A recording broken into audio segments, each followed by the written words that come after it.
नमस्कार, कानून की बात में आपका स्वागत है। मैं हूं आशीष भार्गव और मुद्दा धर्म से जुड़ा हुआ, मुद्दा कोर्ट से जुड़ा हुआ, मुद्दा ये क्या देश की संवैधानिक अदालतें किसी मंदिर में पूजा पत्ती कैसे हो, रीति रिवाज कैसे हों, अनुष्ठान कैसे हों, इस पर कोई आदेश जारी कर सकती है, क्या दखल दे सकती है इस मुद्दे में।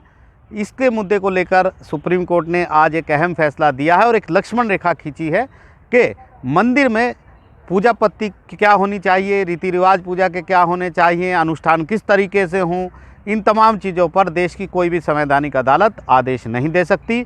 ये अधिकार क्षेत्र से बाहर का मामला है। ये भी कहा गया कि अगर कोई भी अदालत इस तरह का कोई आदेश जारी करती है, किसी तरह दखल देती है, तो पूरी तरह एक तरीके से इस मामले में दखल देना होगा, हस्तक्षेप करना होगा, और अदालत ने इससे इनकार कर दिया है।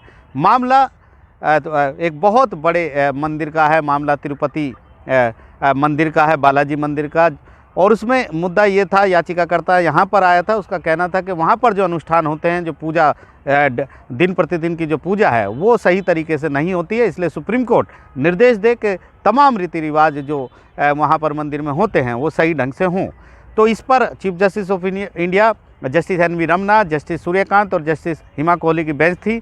पिछली सुनवाई में सुप्रीम कोर्ट ने एफिडेविट हलफनामा दाखिल करने को कहा था मंदिर प्रशासन को, तिरुमला तिरुपति देवस्थानम टीटीडी को, ताकि ये पता चले कि आखिरकार मुद्दा क्या है पूरा। तो यहाँ पर एक एफिडेविट फाइल किया गया था और ये कहा गया था कि पूरी पूजा पत्ती जो है मंदिर की, जो दिन प्रतिदिन जो रोज़ाना जो जितने भी अनुष्ठान होते हैं वो बिल्कुल सही ढंग से होते हैं और इस तरीके का कोई आदेश सुप्रीम कोर्ट को जारी नहीं करना चाहिए।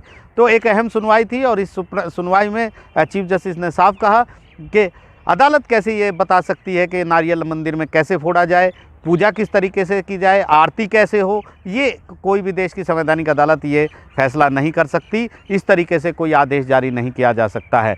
याचिकाकर्ता का ये कहना था कि ये उसका फंडामेंटल मौलिक अधिकार है, फंडामेंटल राइट है, लेकिन जस्टिस हिमा कोहली ने कहा कि इसका मौलिक अधिकार से कोई लेना देना नहीं है। जस्टिस सूर्यकांत ने भी कहा कि अगर ऐसे मामले में सुप्रीम कोर्ट दखल देता है तो ये हस्तक्षेप के बराबर होगा। इस तरीके के मामलों में संवैधानिक अदालत दखल नहीं दे सकती।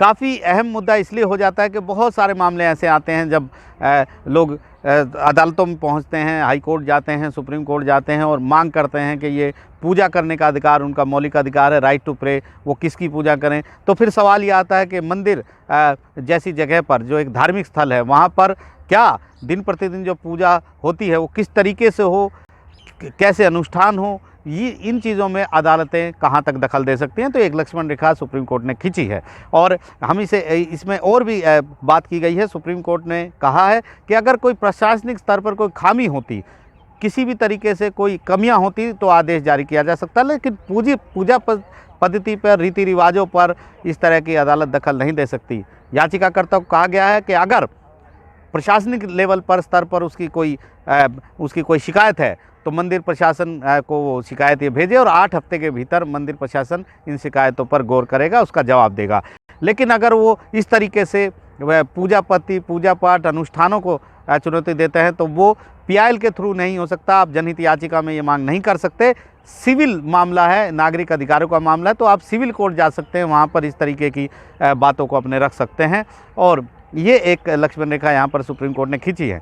लेकिन सबसे अहम बताने वाली बात यह भी है कि कुछ साल पहले ऐसा ही एक मामला यहाँ पर महाकाल मंदिर का आया था उज्जैन के, और यहाँ पर काफ़ी बड़ी बात इसलिए हुई थी कि सुप्रीम कोर्ट का बोर्ड वहाँ पर लगाया गया था मंदिर में और कहा गया था कि सुप्रीम कोर्ट ने आदेश दिया है कि किस तरीके से वहाँ पर पूजा होगी, उसका तरीका क्या होगा, ये तमाम चीज़ें दी गई थी। तो इस पर सुप्रीम कोर्ट खासा नाराज़ हुआ था और फ़ौरन उस बोर्ड को हटाने के लिए कहा था। और सुप्रीम कोर्ट ने उसी समय कहा था कि पूजा पाठ कैसे होगी, कौन सी पूजा होगी, कि उसका तरीका क्या होगा, ये काम बताना देश की अदालत का काम नहीं है, ख़ासतौर पर बड़ी अदालत का काम नहीं है। तो सुप्रीम कोर्ट ने उस समय भी ये कहा था कि क्योंकि एक प्राचीन मंदिर है, जो शिवलिंग वहाँ पर है उसको उसके खंडित होने की बात की गई है, याचिका आई है, तो उसको संरक्षित कैसे किया जाए, अदालत के सामने ये मुद्दा था। लेकिन अदालत ने कभी भी ये कोशिश नहीं की है कि वो किसी के पूजा पाठ अनुष्ठान में किसी तरीके से दखल देने की कोशिश करे। तो काफ़ी अहम मुद्दा है। सुप्रीम कोर्ट ने लक्ष्मण रेखा खींची है और ये बताने की कोशिश की है कि ऐसे मुद्दों पर अदालतें कतई दखल नहीं देंगी, क्योंकि ये मुद्दे जो हैं वो एक पूजा पत्ती रीति रिवाज से जुड़े हुए हैं, जिनको मानव अधिकार के तौर पर, मौलिक अधिकार के तौर पर अदालत में चुनौती नहीं दी जा सकती है। नई दिल्ली से आशीष भार्गव, NDTV इंडिया।